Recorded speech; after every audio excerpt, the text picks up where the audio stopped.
Welcome back to the Exodus Collective. In this week's episode, I'm talking to Mckala, a teacher from London who quit the UK to move to Antigua and Barbuda 6 years ago.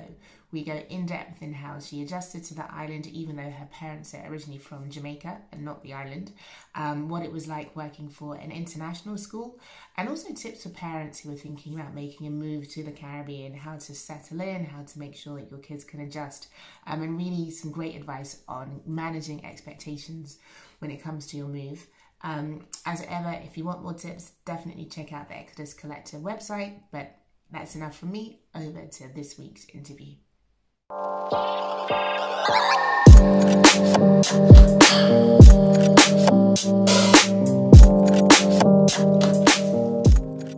That's how it. Oh wow! So how long have you been in Antigua? I have been in Antigua. It will be August will make 6 years. Oh wow! Yeah, so it's been quite a lot in a short space of time. Wow. I came. My family is not Antiguan. My parents are actually Jamaican, so I didn't have any connection to the island, which is really bizarre. That I've actually moved here because my whole childhood has been, Jamaican parentage, Jamaican upbringing, and it's very different, I think, to the smaller islands. There's a whole different psyche, I think, than when it's, if you're returning back to the home of your parents or where you were born or your grandparents, there's a little bit more of a connection.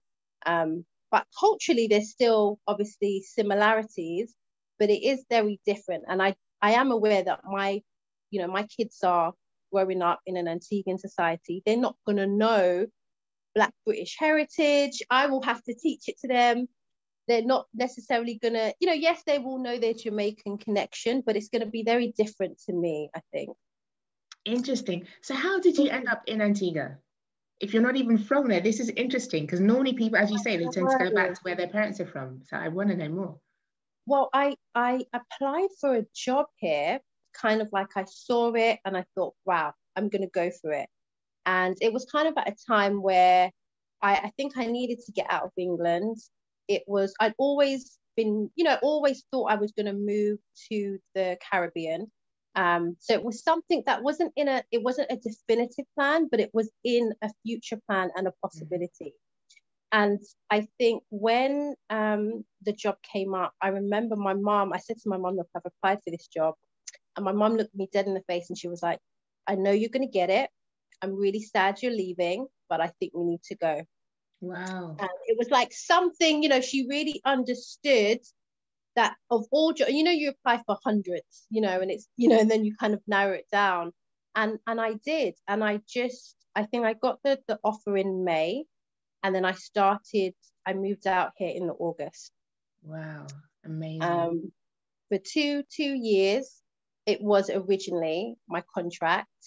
So it wasn't something that, I could have come back. It wasn't a necessity that I stayed. But yeah, that's how I ended up here. Amazing. So I want to know more about what it was like adjusting to working life in Antigua, because lots of people get in touch and want to know more about how do I find a job in the Caribbean, what's it like? Yeah. But I'm interested in what you said, that you always knew that you wanted to live in the Caribbean, or you always knew that you would. Like, what was it that was pulling you out, or what was it pulling or pushing? How would you describe it?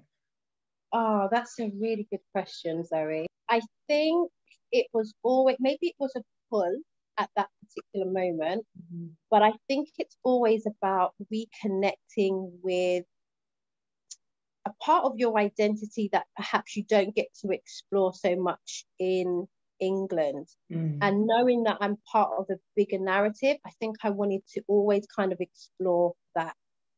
So I did do kind of volunteering work I think I went to Dominica when I was like 20 or something. I always went back. I did a bit of research at Mona when I was doing my master's. Wow. So I've done little things that have always taken me back there. So the kind of I worked on a cruise ship when I was younger. So I always kind of traveled and I always ended up in this kind of location. So I think this step just was like, you know what, I'm gonna go and I'm gonna see what it's like. All right. But the calling has been from you know, from a young adult, I would say. Yeah, that's amazing. And so what was it like? Because I imagine, I mean, from my experience, you can have a sense of what a place is like on holiday or even for like a 6-week visit, but to actually be living there and even more so to work, I can imagine working for a company in the West Indies because I'm imagining like culturally, there's a big shift. So what was that like for you to actually live and work there compared to just visit? I work in an international school. So I'm a teacher at an international school.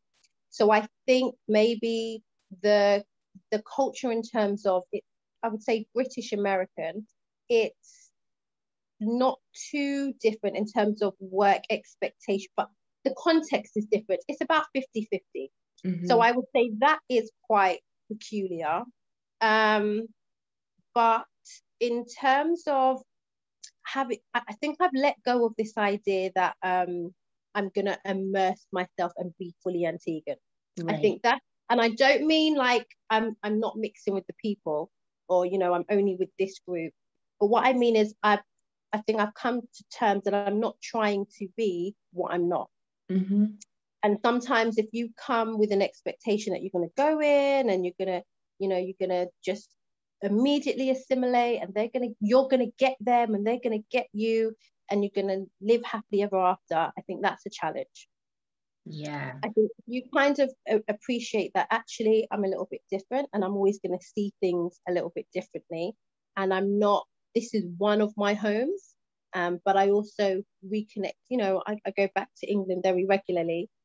Then it's not so much of a dramatic change. And I think sometimes when people, you know, there are people that have moved out here with all expectations that they're going to live here, and actually when the reality of living here kind of hits them after the 6 months or the 9 months, you know, where they've kind of gone to every beach, it then settles in that it's different, you know. Yeah. So I think that's probably what's quite profound. And it's like you always grapple with missing home but being here. And once I kind of, I think definitely once I had my children, I appreciated that this kind of tug is never going to stop, and I'm okay with that. Yeah, that's so important, that point when you can just make peace with it. I remember when we first moved to Grenada, there was a point where I was like, I've been down every single street. I know where every single shop is. And it just, for a moment, it begins to feel really claustrophobic. And I'm like, what am I going to do? But when you just surrender to it, like, okay, that's great. Let's go explore the rivers. Let's go explore the forests. And, you know, just accept it. It makes a huge difference. Because if you hang on to that, you're going to struggle. You are. So are you in Grenada now, or are you in the UK? I'm in the UK. I'm still in the UK. I've been trying for many, many months to get out of the UK. Hopefully, if Boris doesn't do anything different or this new variant doesn't change, I should be leaving in July. But I've been saying that literally for about 12 months. So, who knows? Who knows at this point? It's crazy. It's crazy. So tell me a bit more about what you put in place to actually make the move, because it's one thing just applying for a job, it's another thing actually uprooting your whole life and establishing yourself in a new country where you actually didn't have any family links. So what was that like? What was your process? The process was, I think it's different. I was single, I was young, and I was scared but fearless. So I packed 2 suitcases, and when I think about it, I don't even know if I had enough work clothes, because I literally was like, with all these, you know, I thought strappy tops in my mind, you know, and I do remember having to, after a couple of weeks, I'm like, I actually have to go and find some clothes that I could, you know, that I could teach in. So I packed loads of books because I love reading. So my suitcase reflected that young 20-something, you know, kind of going on this venture. And so I think as I've obviously stayed here longer, my thought patterns have changed and what I bring back home has changed. So even though physically I had moved 6 years ago, I think it's a gradual process of how you move your life over. Yeah. So anybody who's like, oh, I'm just gonna, go and up and leave, the reality is that doesn't always. You might have more physical things that you've still got in England that you need to sort out. So make those provisions that you may have to take a flight back in 6 months, in 12 months, in 18 months, because it's not just going like that. Yeah. That's for me anyway. Yeah. No, definitely. I would agree. My move has probably been a 10-year process. And I have I have wardrobes of clothes. The question is like, do I actually fit in them anymore? That's the question. Doing it piece by piece, definitely that makes sense. And also, another interesting thing is that Antigua, I believe at the moment, has a digital nomad visa program. So lots of people are thinking about coming to the island. And I'm wondering, from your perspective, what advice would you give to newcomers to the island? Because I guess you're unique in that you did do it on your own. I guess you had your employer to help you out, but in terms of figuring out the best areas to live, how to get around, do you need a car? Like, what kind of key pieces of advice would you give to folks looking to settle? Pieces of advice. Probably, that's a really good question. I think it's definitely something trial and error. So you'll meet some people who'll be super helpful, really trustworthy, and then others that perhaps, won't be so much. That's okay. And don't be upset with yourself if, you thought, oh my God, this is going to be really helpful, and it doesn't work out so much like the way you think. You're not by yourself, because I think as people migrate and move a lot of the time. So if you can find other people who are in that same situation, that's really, really helpful. Probably know the key institutions or places to go that are helpful in terms, if it's passport, immigration, money, banking, make sure you kind of know those areas, how to get there, what they do, and what their processes, how their processes work, because that's really useful. I would say, obviously with COVID, it's a little bit different. Be prepared to socialize as much as possible. That sounds good. Even if it's uncomfortable. Yeah, no, but really, in different ways. Learn the ways or the rhythm of how people, socialize here, and try to become a part of that. It doesn't mean you have to stay like that, but it just so it can open you up to different opportunities. Right. So how do people socialize in Antigua? How would you describe it? What's the difference? What's the difference? Okay, I definitely don't do as much now that obviously I have like two babies. But I would, and obviously with COVID as well, but a lot of Facebook, and see a lot of groups, Facebook, they use that quite a lot. You can learn a lot about what's happening, current affairs. I would say the fets, people go, they fet a lot when they're open. What else? Kind of a lot of organizations like charities that do community work. You might want to try and join one of those to get you to know people. They might have weekly meetings, and then you can, you have something that you can go, well, every Wednesday or every Thursday, I'm going to meet this group of people. And that can help you really socialize, because, sometimes the meeting might be at someone's house. So you learn somewhere else outside your village how to get there.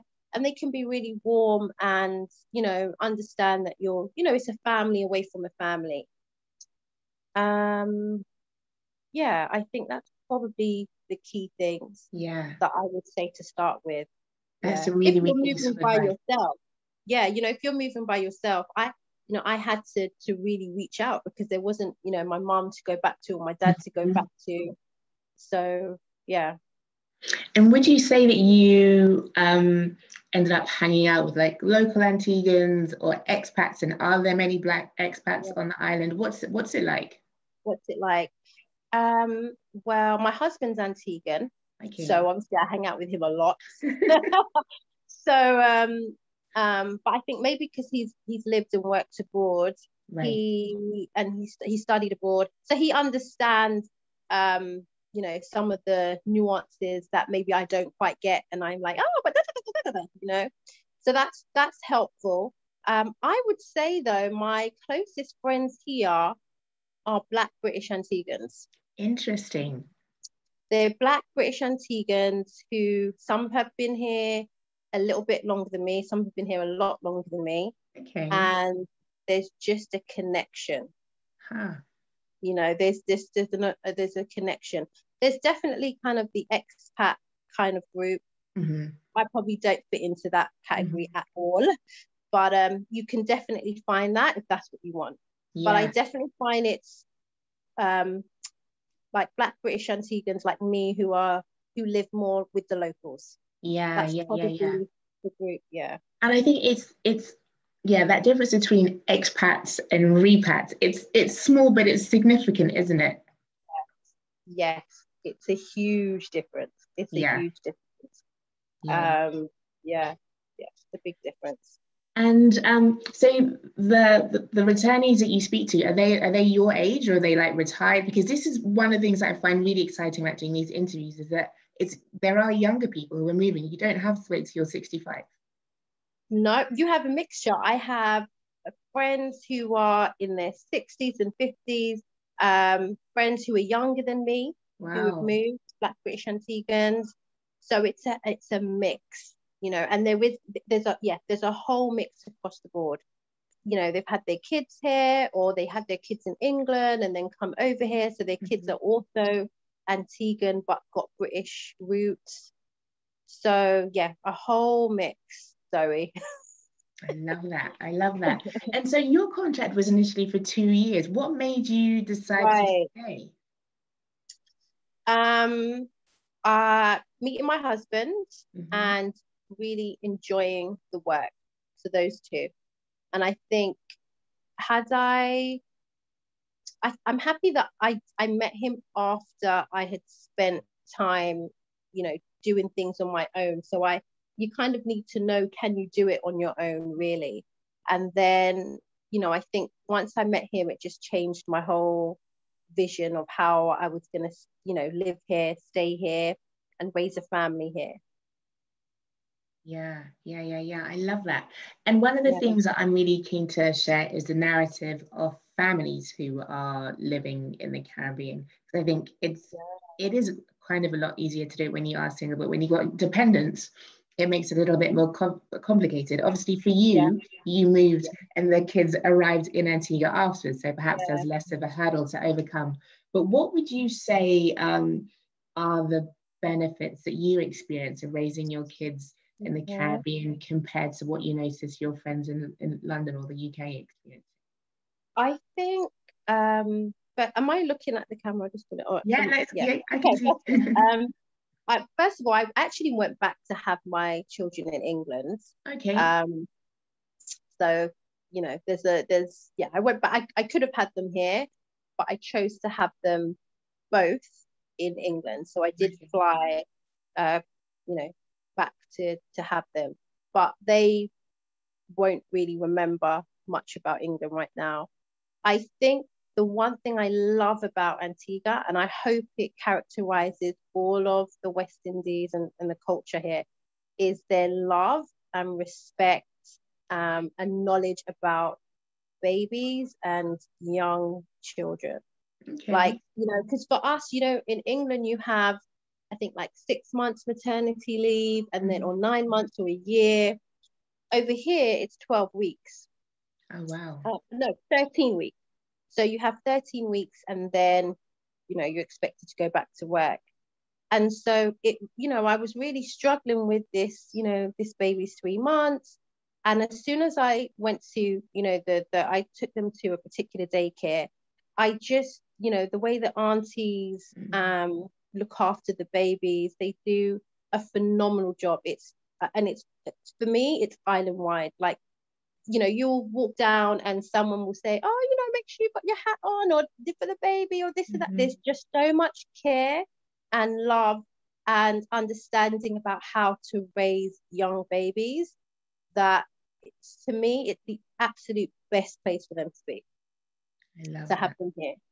Obviously, you know, when they get older, you've got to think about what sorts of things do you want them to do, because as an island, you are limited with the resources and what's available.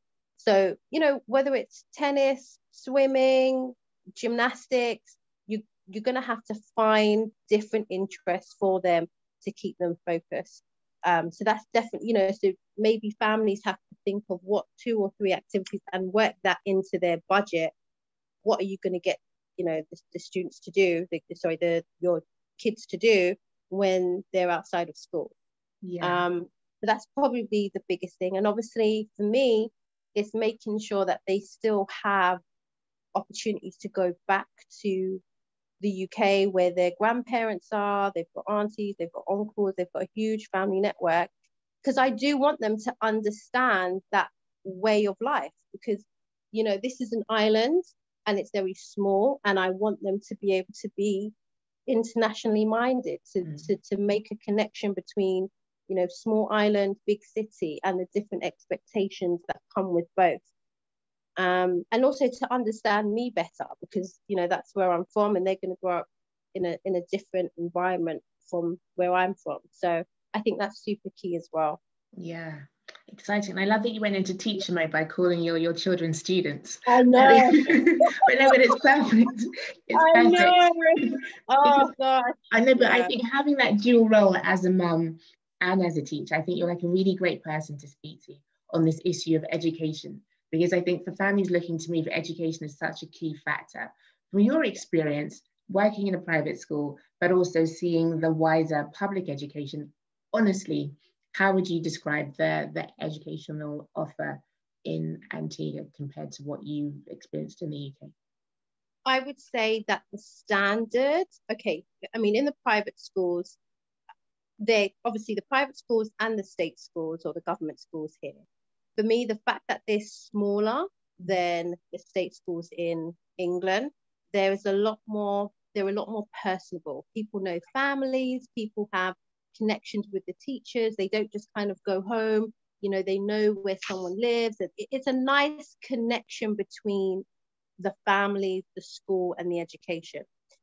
I would say if it's families moving abroad, you know, and they have the means to send them to a private school or to something where they can do, you know, a partial scholarship, then do it. Because if sometimes it's just in terms of the culture and the expectation and the work, and to be able to kind of assimilate much more easily, it's probably for the students or for their kids less of a difficult transition. So, you know, if they're in a classroom with somebody else whose parents are Canadian or British and have moved to a different island, you know, the teachers understand them because the teachers tend to be quite international. If you can do it that way, then I would. Yeah, I would agree. I think ethically, I'm all for state education, but I think when you are moving your kids overseas and they've got to adjust anyway, if you can like soften that blow for them, it really does help. And also the costs are not anything like what you would pay. It's totally different in terms of financial from a private school in the UK to a private school here. So to make it a much more easier transition, and for you as well, you know, it could be a bit more of a familiar face, because that could be a point of call for other international families that, okay, you know, I understand, you know, a little bit more of the culture, because I'm making friends or connecting or networking with other people who are also from, you know, abroad. And from your perspective as a teacher, what have you seen families who have moved do successfully to make it easier for the students? Are there sort of like things that you would advise, things that you would not advise, from having seen it from the classroom perspective? From a classroom perspective, I think generally I would say that the kids are super resilient. Okay. They're super resilient, and you know, like they from all walks of life. You know, I think when you're when you're a migrant or an immigrant, which is what I call myself. Yeah, I know. I love that. You, Yeah, I'm an forget this immigrant. expat. Yes, very important. I need to fix my Immigrant. language. Yeah. Yeah, you see other immigrants, different colors, different creeds, and they come to this place. And for me, I'm like, they all have a story. It's always about, you know, leaving and coming and going, and it's a process. And the young people, you know, even the really, really young kids, they are children and they have a lot more power and staying power than we like to imagine. And so perhaps in the process of us overthinking, they just get on with it, you know. So I would say that not to worry too much, and you'll be surprised how resilient your kids would be. Definitely. Amazing. I love that. That's great advice. I think it really helps people, puts people's minds at ease. And lastly, what advice would you, I mean, because you've generally, many of the people I've spoken to, they've been in the country for 1 year, 2 years, but 6 years in, what advice would you give to someone thinking about making the move, kind of not sure if it's really going to be for them or very scared? What advice would you give from the perspective that you have now? I would definitely say don't allow the fear to override the opportunity, because you can always go back, and you know you're not going, and you never say never. You know you're going for an experience, so ride the experience and try and see what happens. I think sometimes if you're kind of held back by all the things, you know, the house and all the other things you've got to worry about. But if you can make that move, understand that moving isn't just a physical act that happens, you know, from 8 hours of the plane, that you have to move emotionally as well as, you know, structurally. There's loads of ways in which you move, and a move can take 18 months. You know, so don't expect that you arrive on the island and everything just falls into place, because it doesn't happen. And also, I think I would say understand that you moving, it does affect the people around you as well. So sometimes it's not just you going, you know, your action also has an impact on, you know, this parent here or that family member or your friends. So they're all part of the process as well. And you can keep them with you. So just, you know, they also want to learn about what it's like and see what it's like when somebody that they are very close to also moves. So it's not just something you're doing, it's also something that has a vibration within, you know, your whole family network. And, you know, appreciate that. I'm not saying they have to know everything, but I'm saying that it also makes a change to their daily life if you're not there. So it's definitely a process, and it takes time. Yeah, I love that. That's such an important point about it's not just a physical move or a logistical move. There's many layers to it. And I think, as you say, removing that expectation of perfection, that you're going to land and the house is going to be perfect, the job's going to be perfect, the weather's going to be perfect. It probably won't. And if you learn how to be okay with that, it's just going to make life so much easier. Yes, it does. Yeah. Fantastic. It's been so interesting hearing your experience, and I've loved being able to speak to someone who's a teacher. If folks want to get in touch with you or find out more about your journey, what's the best way for them to do that? Probably on Instagram, how I spoke to you, which is I will give you the handle. Yeah, I'll put the link in the description if anyone wants it. Yeah. But I think definitely parents will be looking to get advice from you, because the education is definitely I hear a lot of people wanting more details on. So thank you. It's been a real pleasure talking to you, and I wish you all the best of luck.